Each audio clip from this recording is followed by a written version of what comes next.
laughing at me? Karla, we should not start on such a funny. Let me play out the music. Again, poor viewers, because we're just, I'm just winging this, and trying to be professional at the same time. That's what Karlas do. I mean, that's what Karlas do. Yeah, I'm Karla with a K. You're Karla with a K. We're Exactly. two Karlas with a K. Oh my goodness! By the way, hold on. We need to have our little logo up here. Oh, there you go. Now we're official. We're official. We've arrived. So I've got some really uplifting news to tell you this week. We have 7 subscribers on our YouTube channel. Oh my God. That means we only need 993 more subscribers to actually kind of be like, play in the field, so to speak. How are we going to do that? I don't know. We got 7. That's pretty good. 7 subscribers. That's, that's nothing to 7. laugh about. But if you are watching this, I implore you to hit the subscribe button on the YouTube. It's just thing. Just subscribe and like and comment. If you want to comment, if you want to say we're crazy, say we're crazy. Yeah, bring it on. Yeah. But please subscribe because we really want to hit that magic number, because when we hit that magic number, that legitimizes us basically. Exactly. And then we're like legit. Then we're 2 Karlas with a capital K. Capital K. We're just got a small K. I mean, that's like voice to be reckoning with. Yeah. Size 6 font or something. Yeah. So that's how bad it is. But 7. We do not take our 7 subscribers for granted, by the way. Thank you. Yes. All 7 of you. Yes. We'll remember you when we're like YouTube famous. We'll be like, you guys are the ones who got us started. Yeah. We will indeed. So, Karla, what's been going on? Well, I did hear there was a little explosion that happened last week, I believe. A little one. And it's like, I mean, I don't know, was Nord Stream Epsteined?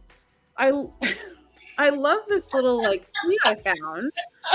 I'm going to read it for for people who may not have the video option. But this is a spoof of the World Economic Forum. It's not really them, obviously. But they say investigators have conducted the Nord Stream pipeline. Investigators have concluded the Nord Stream pipeline committed suicide after the guards fell asleep and security cameras stopped working. I mean, that had to be what happened. I mean, because someone wasn't paying attention. Someone fell asleep. Because how could this happen? I mean, it was 2 pipelines from what I understand. And apparently it would have to be tons and tons of TNT. And I'm not so sure that you or I could do this or capable of this. So I'm just wondering, what do you think, Karla? Was it Epstein? Everyone's pointing fingers, aren't they? Is it, everyone's pointing fingers and everyone's kind of quiet. Okay. Well, a lot of people are blaming that Russia did this to themselves because Putin's crazy and he's just a madman and he would just decide to blow up his own pipeline. Yeah. Russia says that the West did it, United States did it, NATO is somehow responsible. But I think we have to look at who benefits from this the most. And as much as I understand that Putin's crazy, I don't understand why he would blow up the one thing that gives him any kind of leverage at all in this entire war. I mean, just a month ago, he said he would turn the pipeline back on to Germany if they drop the sanctions on Russia. So I think there's some willingness to kind of negotiate some kind of agreement, knowing that Germany is going to have a very, very cold winter, and so is a lot of the EU. But Yeah. I, for one thing, I'm not so sure that I think that it would be in Russia's best interest to blow this up for themselves. No, but I do think it's interesting. I mean, the US is going to do really well out of this. The US has, is going to be selling its oil to Europe. Exactly, and that's who benefits from this. And I mean, we've been saying too. I mean, I think there was years ago. I mean, when this entire situation started, I think that has been the goal of the United States, is to get Europe dependent on energy from the United States instead of from Russia, not to enrich Russia. I think Victoria Nuland said that. In fact, one thing that was said earlier, before Russia did invade Ukraine, was I think Joe Biden and Victoria Nuland both said that if Ukraine did cross, if Russia did cross over to Ukraine with war tanks, that pipeline would be destroyed. But also we have to remember that even Trump wanted this pipeline destroyed. He put sanctions on that while he was president, because he understood the value of what we could sell to Europe, which is natural liquid gas. Well, we have, Britain, and I'd say Europe we might be okay this winter. I mean, it's going to be a tough winter. We'll probably get through. We'll maybe be able to get through this winter. We definitely won't get through another winter.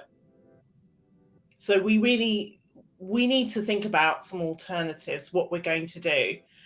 And as you said, it doesn't make sense that the Russians would blow up their own pipeline. And the rest of Europe needs that. Who really needs that is Germany. Desperately needs that gas. And they get cold in Germany. It gets cold there.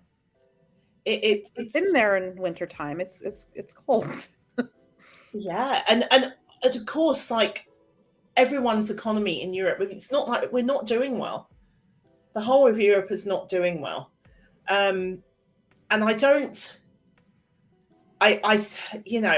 it's interesting because I was thinking America has a very close relationship with Britain, but I don't know if it's that close.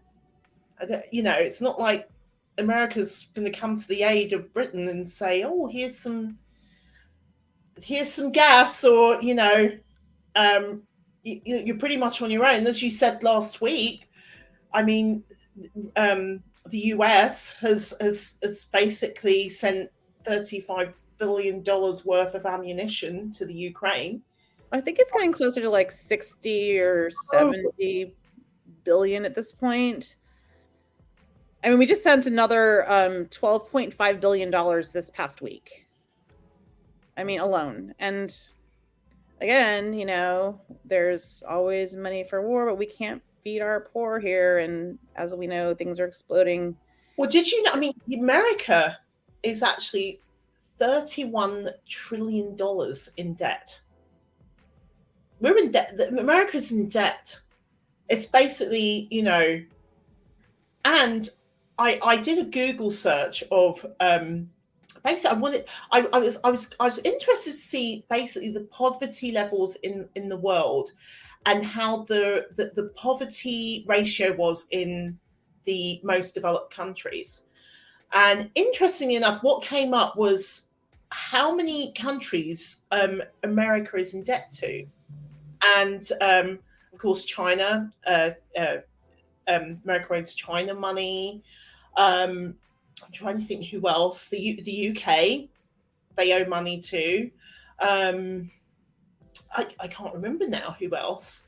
But it was really interesting because nobody talks about this, about how much, America is the biggest economy in the world. But what does that mean? Does it mean just we've got the most people, most resources, and then economically people get better wages than probably like India or, I mean, I don't know where this is coming from. Why are we a superpower? Is it because of our weapons? Well, we've got more weapons than, what's it, the top 10 countries combined in the world? Well, yeah, I mean, and there's opportunities like these ones right now with Ukraine, and like we had in Afghanistan, and like all the different little wars we've had, that it's almost like a little money laundering transfer where yeah, we're sending this money and aid to Ukraine, but it's pretty much going back to the military industrial complex and just continuing to make the people who are at the top like rich. It's like always the people that like have the funds and the money who are invested in this, they just continue to get richer and richer. And then the people who I mean the bottom, like, you know, whatever, 99% tend to not really benefit from these deals that not only are harming the economy, our economy, economies all over the world, but also they're harming human beings in Ukraine and in Russia. And like, you know, as I said before, I mean, I feel like the Ukrainians at this point are being used as cannon fodder, and they will fight to the very last Ukrainian until the United States gets what they want, which is like, you know, regime change in Russia. Which, yeah, I mean, I'm not saying Putin's a great guy. I'm just saying this is like they will do what it'll take to continue this war to keep going, so that they can continue this gravy train. Yeah, war's profitable. Well, it's going to be very interesting. I mean, so I have no ideas, I guess, about who sabotaged this the pipeline. I mean, it can't be Epstein. I mean, at one point, I would have thunk maybe he could be somewhere in this equation, but I mean, he's been Epstein, so he's no longer part of the equation. Although maybe he's alive somewhere. I don't know. Some conspiracy theorists probably think he could be. But, yeah, I like I said, I no one really knows what's going on, but it's also like no one's really talking about the environmental impact of this, what's happening right now. I mean, because honestly, the other thing, like Russia could just they have the power to turn on and off this pipeline, the gas. So now we have all this like methane, I'm assuming, that is just like rising out of the ocean into the atmosphere. Like I believe this is near Denmark, and that doesn't seem like a very good situation at all. And no one's talking about the environmental impact of this and war, and what war causes, and what, you know, again, I mean, everyone says like eat less meat, do like we're all like individually responsible, but stuff like this seems like it's going to have a huge impact on the environment. So, well, there is someone that had something to say about this. Oh, yes. Anthony Blinken. Blinken Anthony. Yeah, I mean, because that's why I'm like, that kind of did it. What he was saying is a tad bit, would you say, suspicious? Well, I'd never known anybody who was so delighted at such a disaster. I know. He said it was very like very advantageous, or you know, it was a great thing for this pipeline to blow up, in pretty much. But we were going to try to upload. We're just learning this whole platform, so we weren't able to upload the video. But I'm going to play it here on my phone, and we can listen to Mr. Blinken's Blinken words. Okay, play. Ultimately, this is also a tremendous opportunity. It's a tremendous opportunity to once and for all remove the dependence on Russian energy, and thus to take away from Vladimir Putin the weaponization of energy as a means of advancing his imperial designs. That's very significant, and that offers tremendous strategic opportunity for for the years to come. But meanwhile, we're determined to do everything we possibly can to make sure that the consequences of all of this are not borne by citizens in our countries, or for that matter, around the world. Well, a tremendous opportunity for the United States. I think it's bloody Anthony. And you think he did it? He went down the gear. He kind of looks very aquatic. I don't know. He could be like some. I think it's a great strategic opportunity here to, sell natural liquefied gas to Europe, which is what they've been wanting to do. I mean, that's what Trump wanted to do. It's like these. They're all assholes. They're all assholes. Yeah, no, it's getting very, very convenient. It's getting and I mean, like, the thing is that what we're risking right now is nuclear war.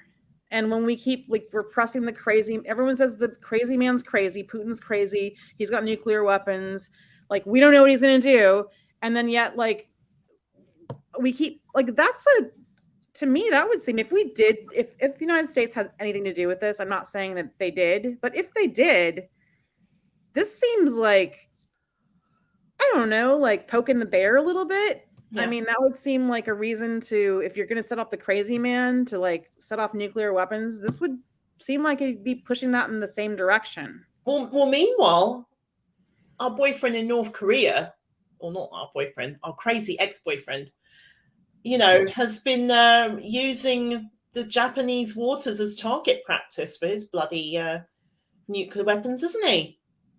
Old Kim. Yeah, I mean, this isn't the direction I think we want things to be going at this point. I feel like, especially when we were younger, growing up, it felt like there was, before, the USSR dissolved, it just seemed like there was always this little threat. Like, there was that movie that came out in the 80s called The Morning After. I don't know if you saw that, if that was there in the UK for you. No. But it was like it played on like primetime television, and it was about like, if like nuclear war actually happened, and it was really scary. And like, I remember watching it as a child, and it was terrifying. So, like, we kind of lived with this. A lot of, I think, people that are younger than us don't really have that reference. Mm-hmm. They haven't had to kind of, I mean, yeah, they might have had to kind of live with the like 9/11 situation, kind of grow up with that. But there was always this like fear that like nuclear winter could come. I mean, winter is definitely coming to Europe and UK, but do we want nuclear winter to come to the world? I don't think so. Yeah. And I just feel like this. I just feel like everything's ramping up in a way that you're not allowed. It seems like with regards to the war in Ukraine, you have to 100% like want to believe that you need to ramp up this war, and want to like everything needs to be ramped up, and you need to like poke the bear more and more, poke the Putin more and more. And you can't have any dissent, and you can't hope for any peace at all, or you can't hope for any kind of diplomacy or any detente. That's completely thrown out the window. And if you think that way, then you're called a Putin apologist. Mm-hmm. Yeah, I mean, because we we want this to be very black and white war, and this has been brewing for years. It's been brewing for years, and the Americans didn't want to sign the Minsk agreement to try and quash any war within the Ukraine and Russia, within that, the boundaries or the settlement, the region that they're fighting over. And I mean, now it's, I just feel that this was, we've all got kind of blood on our hands with this one. I think all the developed nations. I mean, I would say that when they were negotiating Minsk agreement, there was Angela Merkel, Francois Hollande. I'm trying to think who else was the other world leaders that were there, but there was no sign of the US. They weren't interested. about this. But I remember that Germany was very worried about this, and probably. Well, the U.S. was cheering it. They were cheering in the other direction. They were trying to say they were trying to like covertly take over, Ukraine and like, create like this puppet, regime and like kind of quietly do this and send weapons there and just kind of just it's been this sort of quiet sort of thing going on for a while. And this is all like, I don't know, what is it for? It's for probably always, there's always oil involved somehow. There's always like there's always something there's always another agenda. Yeah. But it's not like, I just don't believe that I'm not sure at this point if we really, the United States really is hoping for peace as much they're hoping for Russia's demise. They're hoping for freedom for Ukraine, I should say. But I think they just want to take down Russia. Yeah. And after World War II, which the Russians helped us fight the Nazis, the Americans, the Allies, were not going to encroach against, the whole NATO agreement was they weren't going to encroach into the Soviet Union. Like, we were going to, basically, we're like, well, you've got your side, we've got ours. And NATO has kept stepping over, like trying to encroach into the former Soviet Union, Russia. Little by little. Just keeps pushing and pushing. And we've definitely stoked the beast with Putin. The thing that I think is just the very sad reality of this again is that innocent people are dying. I mean, this is what the horrible thing is about all these leaders posturing, is the poor everyday Ukrainians are the ones who are suffering. Absolutely. Yeah. And I'm sure everyday poor Russians, and it extends to other parts of the world too. I mean, people here in the United States are suffering more. I mean, can you imagine if we could have taken some of that money and just helped our own people here? It's like, it's getting worse and worse and worse. The war's still going on in Yemen.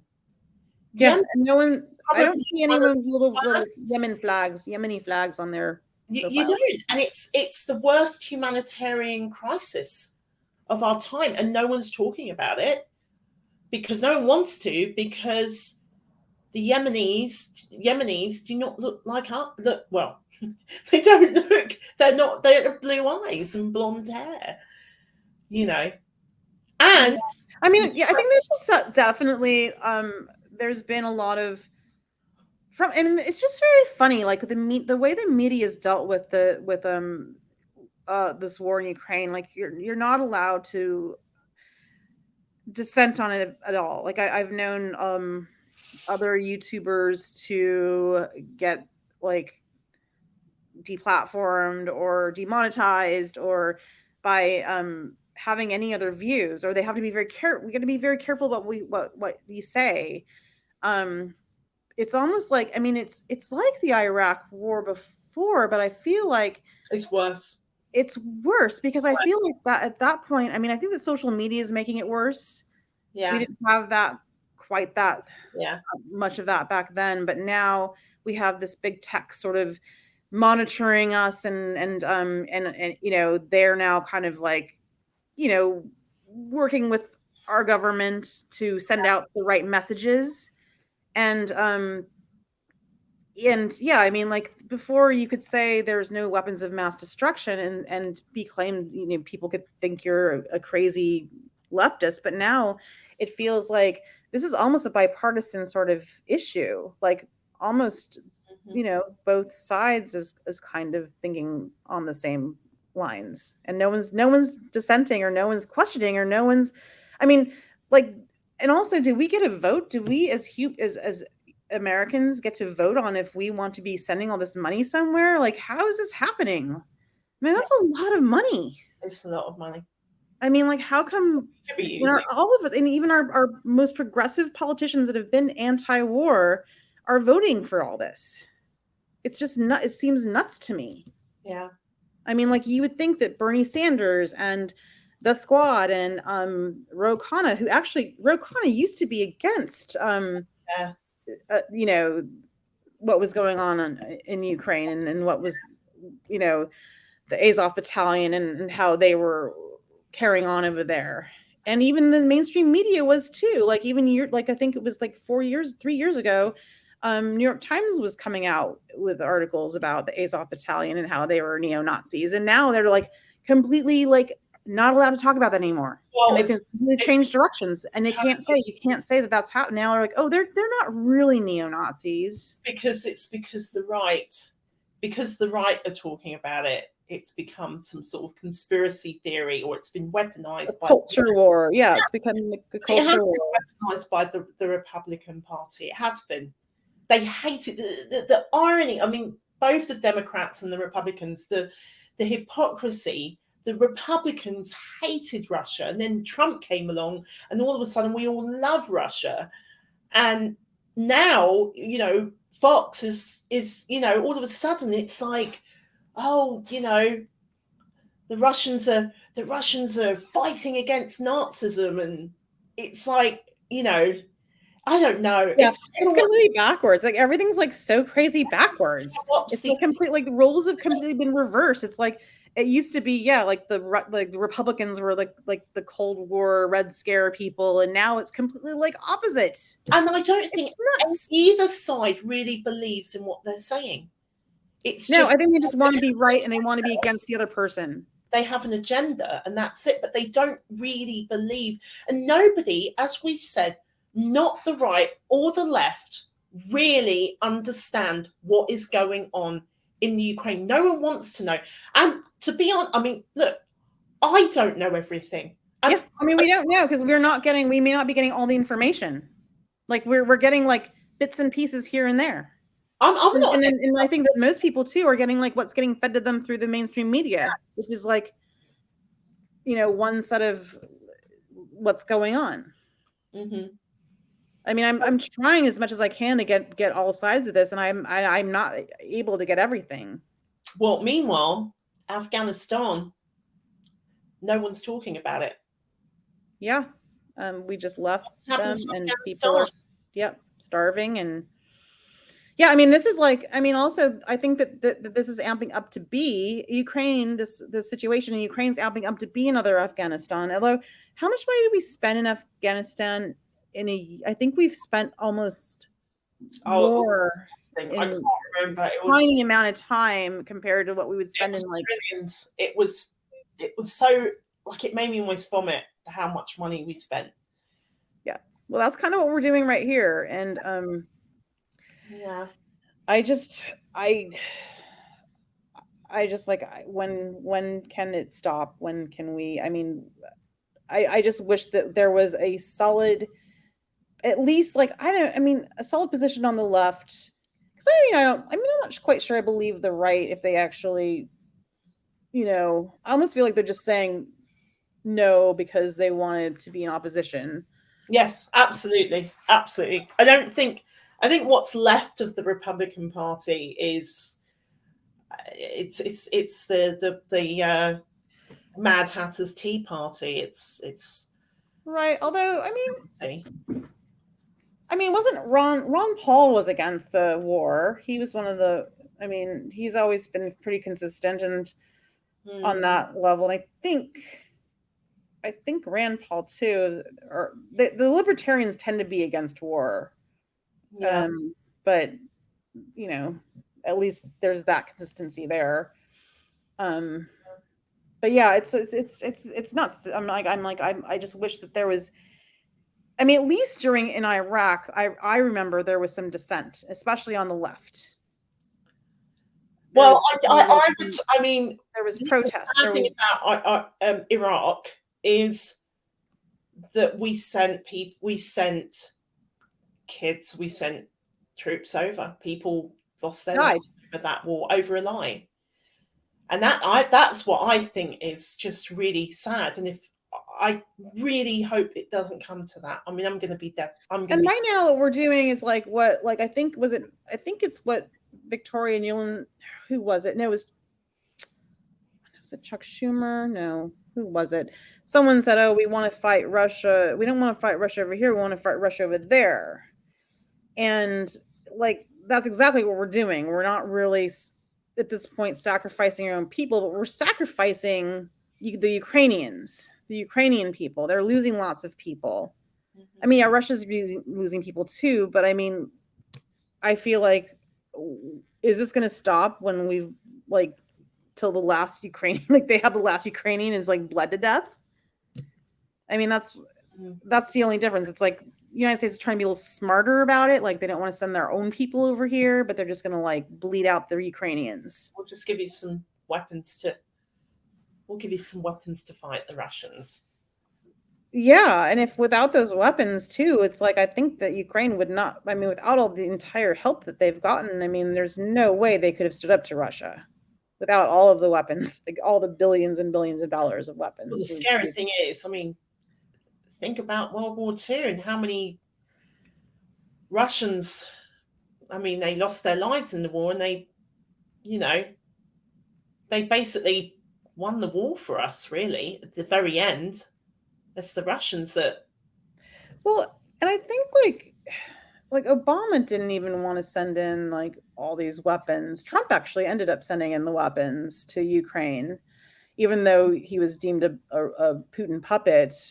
But that wasn't a convenient narrative. But he did end up sending in weapons to Ukraine. Obama didn't want to do it because he knew it might like poke the bear, poke Putin. And it is, I do think, when now I look back on it, Hunter Biden and his little dodgy deals in the Ukraine, and that was just before the war. And it just seems like, what are we doing? What are we doing in Russia? Trump allegedly did some deal with Putin, and didn't he? And, that's how Trump got in, because the Russians, basically installed Trump as our president.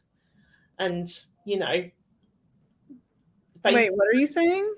That allegedly some conspiracy theorists that Russia helped Trump get in. I mean, look, if you want to believe that, and then there was Hunter Biden, and and then the right was saying, well, hold on here, you're talking about Trump being in bed with the Russians. Hunter Biden is doing some little deals in the Ukraine. We're all forgetting about that now.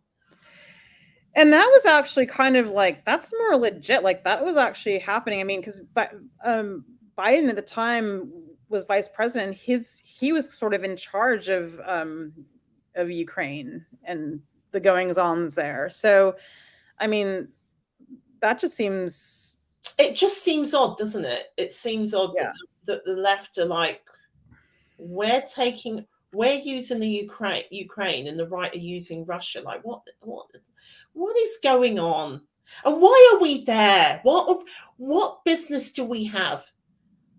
Like, what business do we really have? Well, I mean, I think it was even 9 years ago they were talking about this, trying to get, because they saw that Europe was dependent on the oil from Russia, and they don't like that, and I think they've always wanted to kind of dismantle that situation and therefore make money. And now this is like, as Anthony Blinken just said, it's like a perfect opportunity for us right now that pipeline got blown up. 2 pipelines got blown up. But what's really sad about this, and I just had a thought, Karla, is the way that our social media has made us. We have dumbed down everything that's happening now in the world. Like, war now is like, it's like supporting a football team. Yeah. Seriously, it's like, here's a flag. I stand by this country. I stand by this country. I put on my profile picture. Yeah. And when did this become? It's become almost like a brand, like marketing, but only some walls are cool. because it definitely didn't happen when Yugoslavia, Right, or Syria, or or I mean, we got Syria, in or Syria right now. We're doing bad stuff over there. No one's talking about yeah. that. So, I mean, I'd love to see. I stand by the Yemeni people, Yemen. Yeah. Or like, what about all the awful things we've done in South America? Yeah.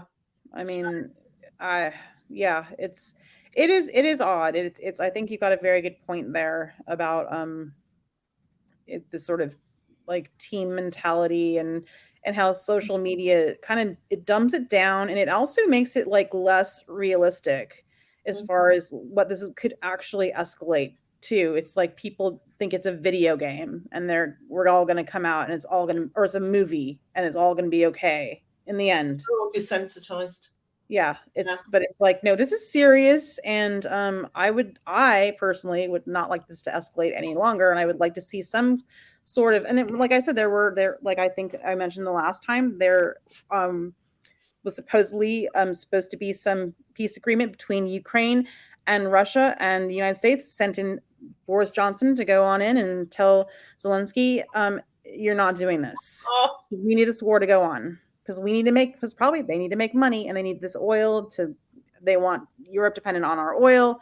It's a freaking mess. So Blinken, blink, Anthony. so well, on to the next. What Katie did. So Karla and I are big fans of the journalist Katie Halper. I listen to her podcast. So do you, Karla? Yeah, she actually, her and like Brianna Joy Gray got me through the pandemic. I think like they were like that got me and my daughter. We watched them, listened to them. We were like so felt like they were like soul sisters. And they're brilliant. So Katie Halper's, she's funny. She is just so switched on. She's well read. So she has her own podcast, the Katie Halper Show. She is on Useful Idiots. She and was also for a while. She was having a guest appearance on Rising. Was she a presenter? Like a weekly presenter, or was she just doing? I think she was doing from what I understand, it was either a weekly Saturday gig or Thursday gig, like one day a week. And then I think like with the way things were changing with Rising, they were having her on more. I think she was hosting she's starting just doing some hosting with Robbie Suave. And so I think that was it was really cool. So she actually was going to do, I think, one of her first radars, which is like kind of like a monologue. That's kind of one of the things you do on Rising, is you kind of like dig deep into a subject. And usually on Rising, what I've appreciated about that show is that they actually tend to let on a lot of different viewpoints. They tend to let on, like, I'm always very shocked because a lot of mainstream media doesn't tend to do that, but they try to say like, we're not going to cancel culture you, or we're not going to we don't believe in that. So they usually just let the person who's going to write the radar, they just let it roll, let it rip. And apparently they did not like Katie's radar because it was calling out Israel as an apartheid state.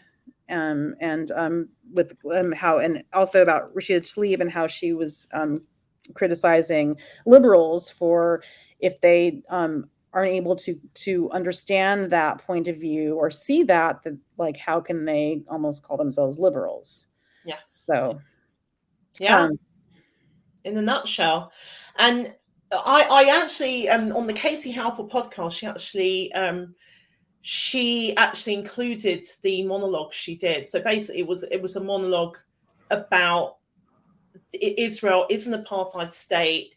It had quotes from South African leaders, including Desmond Bishop Tutu, who's passed away, of course. But basically what apartheid means, which is an Afrikaans word, and then what is the state of Israel is doing to Palestine, which is apartheid. I mean, the Palestinians have no human rights, absolutely none. They're not recognized as citizens. They're not, you know. So she definitely just laid it all out, and she got censored. She got censored, and she got fired. She got fired, yeah. And that's just like, that's crazy. It's like they've let, and they told her too, from what I understand, that they, at first they said, oh, we don't really do any foreign policy here. It's just not our like our thing. But like in that same week, they'd done like several stories on Ukraine. They'd done like a story on Brazil. And I mean, it's like I watch the show. They do lots of foreign policy. But from what I do understand is that apparently about like a year ago in August, Nexstar bought The Hill Yeah. TV. And that's about the same time, come to think of it, that Crystal and Sagar used to host that. They're kind of the ones who kind of started that show, Rising. And that's when they left and started their own show. So that's kind of interesting. They might have seen what was coming down the pipeline. But then it turns out that they also put this guy, Jake Novak, who's a Israeli lobbyist, in charge of the TV part of that. Apparently, I think, I'm not completely certain, but somehow he's somewhere up there, and I'm suspecting that might have something to do with why she got fired. Yes. Yeah. But So they have their agenda, and I mean, you know, what's really sad is Katie is Jewish, and she's been called a self-loathing Jew. right. Dared speak out, and it's you know, it's happened to Roger Waters, who we'll talk more about that next week probably. But you know, who was the presenter on CNN? Is it Michael? Goodness me, I can't remember his last name. He got fired, didn't he? It will come to me. Well, someone got. I mean, there's been several people who've gotten fired for coverage of this exact issue or mentioning it. I mean, from I think the Guardian. Can't remember his name, but yeah, it's people. I think someone from the New York Times. I mean, it happens. I mean, look at Chris Hedges. He pretty much. I mean, he's not covering this exact subject, but he's got laid off. I mean, he's a Pulitzer Prize winning journalist, and I mean, you just got like, that's the deal with the mainstream media right now, and that's sad. And what's really weird about this in particular, though, it's like, you'd think that by now people would be, it's like so in your face what's going on over there. Like, there's nothing, it's not like you can hide it anymore. Like, everyone seems to be very aware of what's going on. And so why not? I mean, it's just weird that they would feel that they have to still like hide it or censor it when like pretty much almost everyone knows what's going on. There's the gig's up. Why do you think? I mean, of course we've got you've got the big wigs who in our media who are pro-Israel, so that has a lot to do with it. But why do you think that we are so loath to speak out about what Israel's doing? Is there guilt on the Western side? Do you think that because the Israelis with about the Holocaust, and most of the citizens of Israel escaped the death camps in World War II, and there's this kind of guilt that, well, this is their promised land, and we can't call out Israelis for being racist and for being fascist, and we can't do that because they suffered. I mean, it's that, because I mean the same thing happens in African countries as well, where we had, I mean, Liberia, where the basically the freed slaves went and founded the country of Liberia, and then you had atrocities in Liberia amongst the African people, and it's like we're not allowed to say that that's bad and that's atavistic, or because because their citizens have, or the people of that land have faced these horrible things, atrocities such as slavery or the Holocaust. Is that why is there some guilt on our end? I mean, why? It's where All people, human beings are just assholes. yeah.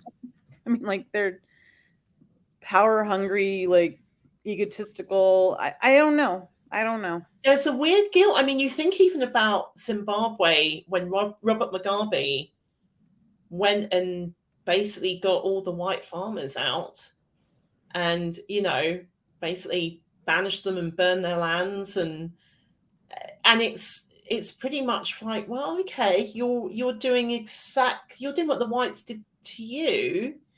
And of course the colonialists did far worse, but it's like, but I mean, it's the same thing. You're totally treating someone badly. You're trying to, assert your racial superiority over, people and blame them for the economy or whatever. I mean, it's just so bizarre to me. It's so bizarre, and I don't know, what does Israel have to gain by? How can you get away from with this for so long, as you said? It seems like it's just getting worse. I don't know. It doesn't seem like anything's getting any better. I mean, like Katie pointed out, I think she pointed out in like a tweet or something that like she, as a Jew, could move to Israel, like buy a house, get a job, all this stuff. But yet, like someone like Rashida Tlaib can't even visit her own family there. Or if you're on the other side, you can't like you have to get like a special permission to go over there for a day or be held in, like it's nuts. It's crazy. The entire thing doesn't make any sense, and it seems like it's not getting any better. And I mean here's a situation where we're spending so much time again in Ukraine, but like why aren't we intervening here? Like this seems like something that we should be like maybe like intervening with, but I think that we have so much time, we get so much money from Israel. I mean, there's so much investments that come through into the United States, all over the place, that the U.S. government's just going to keep their mouth shut and not make that an issue. And I don't know. I mean, when you think about the 80s and the 70s and apartheid, and it was, you were a cool person. If you spoke out against apartheidism, you were a cool person. You were, like you were the cool lefties that you're. And yeah. This is the same thing, but now you're going to be completely silenced and censored and apparently fired. Yeah. I mean, it's like it's just nuts. That's why I'm saying, like, everything seems so backwards right now. Like, you're not allowed to have any dissent for war, for apartheid, for it just seems like anything you do on the left now, you're just like ousted or considered a conspiracy theorist, or like doing it to them. I mean, it's like you're just completely like shut down. And I do think that social media plays a role in that for sure, and propelling that. I just think, but I think that the left are definitely doing it to themselves. They are. It's almost that the left is kind of eating itself up. I don't know, like completely. Turning on itself, and being on the left, the intellectual left, was about having independent thought, and now it's become like we're not allowed to question things anymore. We get in trouble. Yeah, it's like the thought police will come and like arrest your brain if you dare like question anything. Yeah, it's weird. It's just questioning. It's just like the Ukraine war. I'm not making up any conspiracy theories. I just want to know. I want to know what is happening. We're not getting the full picture. We're not getting the full picture on Palestine. The media doesn't want to talk about it. You know, we could talk about it with COVID. We weren't getting the full picture, the whole world. And now we're getting little bits and pieces. Like they said before that there was no vaccine that would come out in breast milk at all, and now they're saying, oh, maybe there actually is. There's a chance of that now. And can't we just be just be honest?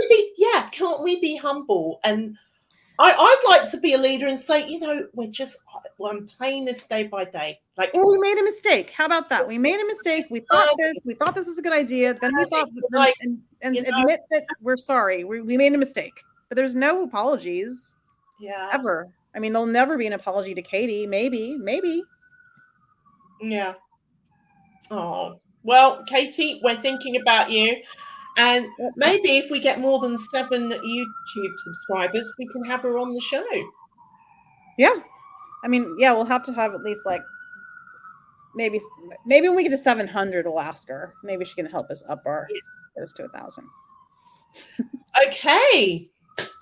So, Brazil. Run, Lula, run. Oh, I don't want him to run. I want him to beat Bolsonaro.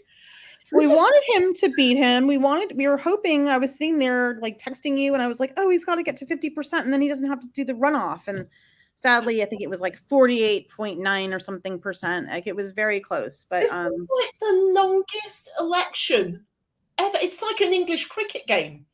It just goes on, and I'm just like, what I'm really shocked at is I thought this was going to be a landslide because Bolsonaro, especially the way he basically during COVID, how irresponsible he was and how many people died in Brazil because of him. And I thought he's done. He's absolutely done. There's no one that's going to vote for him. And it's close. And I don't know. I mean, it's close, but also what you have to realize is that, first of all, the polls are really off this time, apparently. I mean, they did predict that Lula was going to win, easy. Yeah. And he did win, but he didn't win over the 50%. But I think they were suspecting, predicting maybe 54%, 58%, close to something like that.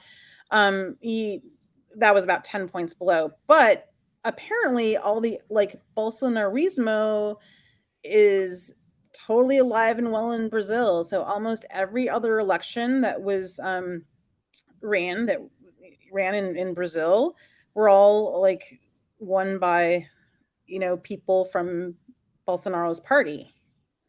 And also the polls were way off. They predicted the other person to win, and then the Bolsonaro candidate won by 10 points. And so I think that people love Lula so much, I'm guessing, because he did help a lot with the economy in the past. And I mean, I think that's one of the reasons, but that he was able to kind of take the lead. But you have to realize, and all over the country, it's definitely been a Bolsonaro win. And what does that say about Brazil? And what does that say about the right-wing populism? Exactly. What does that say? I mean, I have a friend from Brazil, and she was terrified, that about him, and it's he's like your Trump, he's maybe even worse than Trump. Who knows? So what's going? It's interesting. What's going on in the Brazilian psyche? I think it's the same thing that's gone on here, and it's about it seems like it's about half. I mean, although it seems a little bit more intense in Brazil if you look at the other races, but here in the United States, it's almost we're divided half and half. But I feel what's happened is that it's failed neoliberalism and their policies. That's kind of propelling this sort of right-wing populism all over the world, because all these people who felt failed by Obama and who felt abandoned by Obama when they voted for Obama ended up voting for Trump in 2016. And I think that you're kind of seeing the same thing in Brazil, where people are just feeling that they've been failed by these neoliberal politicians who are kind of just taking care of themselves and not really taking care of the people. And so they're going to turn to an alternative, whether that's good or bad. And that's what's definitely happened here with Trump and could happen again with Trump. If Biden chooses not to, which he hasn't done that much, but I mean, if he chooses not to do anything very substantial for the people are just going to be pissed. And they're like, screw it. Like, what other choice do we have? Mm-hmm. Yeah. I mean, because both sides, when their people are starting to see, like, no matter who I vote for, I'm screwed. So let's vote for the fascists. Because I think that maybe thinking that maybe they might have a better chance of the fascists. They might have that's their thought process, because they've been going along with these neoliberal policies for so long that have just been not working for them and just working for the politicians. And I mean, France was very similar. That Macron. Yeah, I mean, I think, and also you see this in maybe in Italy too, and like I think you're seeing that it's like this. It's spreading. Mm-hmm. Mm-hmm. I mean, it's definitely spreading like all over Europe and United States. And I mean, we had that with Boris Johnson in UK, and now we have like the Truss lady there. And I mean, oh, she's absolutely frightening. But I mean, she didn't get elected, right? Like she didn't get it. Like that wasn't a proper election. Am I correct? I mean, no, because the Tories, the Conservatives, they got to pick.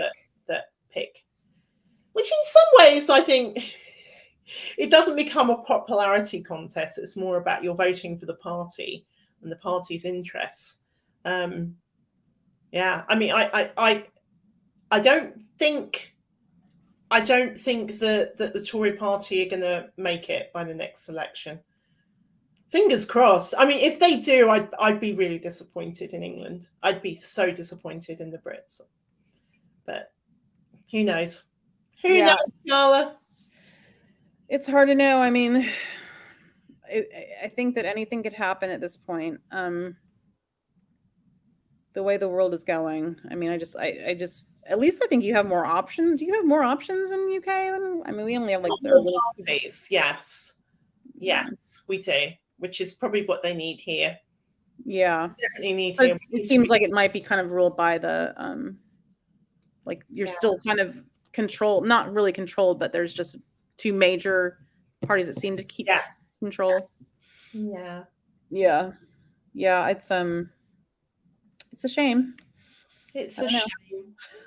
Well, let's hope that Lula wins, and let's try and end on a high note. We right. Well, I mean, I think the elections takes place on the 30th, so that's right before Halloween. So about something we can maybe do some live coverage or something. Kidding. Well, our next we can fly down to Brazil. Oh, you got Chomky'd. I did get Chomsky'd. I feel like I'm always getting Chomsky'd. What about you? So, Karla, do you want to tell our listeners and viewers about our history of Chomsky and where he comes into our dating lives? Well, I think that we decided that we always put like a reference to Chomsky on our dating profiles so that we can weed out the dumb boys. And like we can try to like maybe kind of attract like the hot intellectual political boy, right? That's why we do that, right? We can only hope. We can only hope. So we put that in there. And if they know who Chomsky is, they're like, oh yeah, Chomsky. Yeah, I like you. I don't know. Well, so we both have it we both have Chomsky somewhere on our dating profiles. Wow. And yeah, it's really like a way to weed out the the riffraff, right? If someone likes the Chomsky, then like they might have a chance with us, the Karla.s. Well, it started for me. It started as an experiment because there was, I like to talk about my short dating stint online, my vaxxed girl summer last summer, and I was online, and there was a gentleman that was online, and I could tell like he was very popular, and he was like trying to like basically like, oh, I like you back, but I've got like hundreds of girls that are into me, whatever. And I just mentioned Chomsky, and this guy was like, when do we meet? I mean, it was like, he was like, can I call you? It was like, Chomsky was like, it was like a total magnet. Yeah, that's right. That's the other thing. He's a Karla magnet. He's a Karla magnet. Yeah. He's a Karla magnet. And the guy, he ended up being a little crazy, and they always are. Had to shut him down. But we have noticed this. And then I went on numerous dates in my Vaxxed Girl summer, and each time I'd mentioned Chomsky, and the guys were like, "Whoa, really, Karla?" You know. So we realized, like, Chomsky is like the magic word. It's like, it's the guy whisperer. It's wonderful. Yeah. I mean, it's a weeding apparatus, you know. I mean, it doesn't always work, obviously. Yeah. So what we have noticed, though, is you have the Chomsky pretenders. So there are guys who are like, okay, we think it's hot that these girls totally love this intellectual man. But then they try and go along with it, and they don't really know. They have no idea probably who Chomsky is, but it sounds cool. But Karla, in one of her dating escapades, caught some guy in the act, and we have a little excerpt of her little texting conversation. I don't think we got all of it. You might. Oh no, it's just this is kind of the important part. I mean, I can barely read this, so maybe you want to read. It says, "Well, hello." I'm also a Chomsky fan, although it's been a while since read anything by him. Shall we wine and discuss? And I think I say, like, sure. What do you think of Chomsky's recent take on the war in Ukraine? Your turn. Dang! Failed the first test. I have not been following it closely, much less what Chomsky has to say. A quick look makes me wonder if he's abandoned the long game. He always struck me as having some hope of reform, that if knowledgeable, the people could effect change through voting stroke democracy. But now I'm going to check out some of his interviews. What does this mean? Has he even like read any Chomsky or followed him recently? What is that? I don't know. I think he was just like, oh, I'm in a Chomsky her. And I was like, not having it. I was like, well, like, if you're so into Chomsky, you should be keeping up with what this man has been saying, like, especially recently. I mean, he's getting old. Like, you got to be paying attention to this man. He's not paying attention to him. Honored him. I was like, he's a Chomsky poser. He's a Chomsky poser. The Chomsky poser. You caught him out. Well, yeah. And then I think I go on. I was like, he's kind of like not knowing what Chomsky said, but he's like, I'm just going to say that he doesn't really understand this war or whatever. I'm like, how do you, and why and what? And so basically, I will say, I mean, we can read the rest of it if you want, but it's kind of silly. But I will say that I kind of, this went on and on and on for a while. And then I was like telling him like things he should read this article, read this interview, or watch this interview, do this. And I was like, and do all this stuff. And when you're done with that, get back to me after you've done your homework. And then you can talk. I know, I'm awful. Yeah. And he's like, okay, yes, ma'am. I was like, yeah, I don't want to hear from you until you do your homework, young man. Well, I think he's older than me, technically, but whatever. Well, he's probably doing his homework now, Karla. Yeah, he did. Actually, he did get back to me. He said he did watch.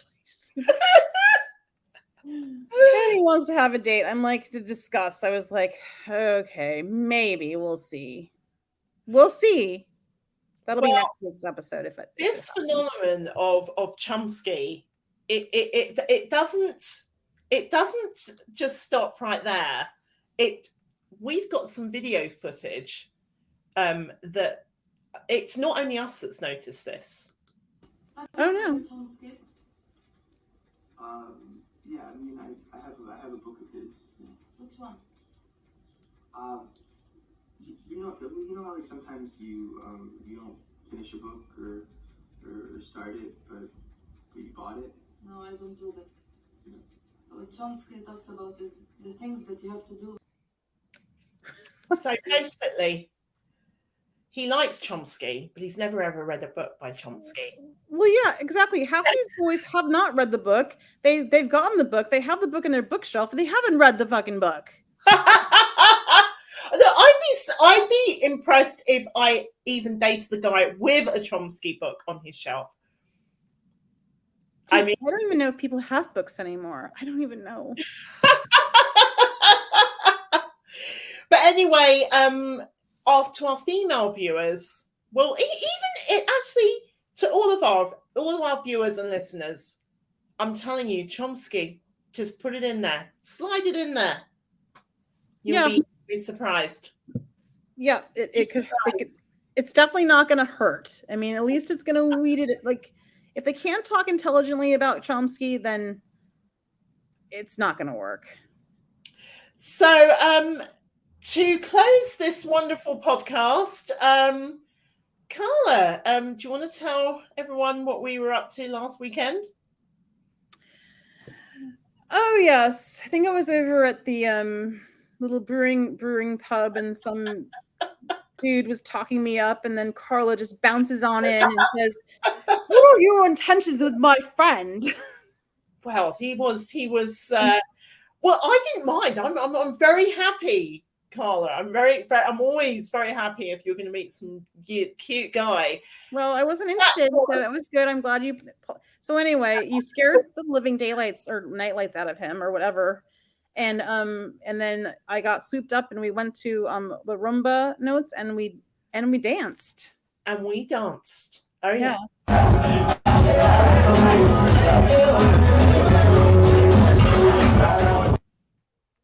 Sorry. And there it is. There we are. We just do it again, just because. Yeah, it's hilarious.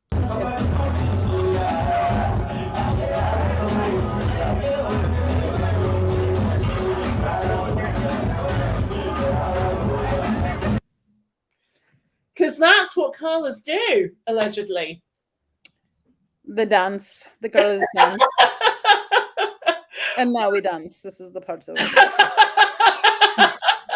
show. On that note, Karla, it's always a pleasure to podcast with you. And I'll see you next week. Okay. I'll let you know if I let that if the guy who did his homework, yeah, we'll see what happens. Okay. All right. Cue music. Okay.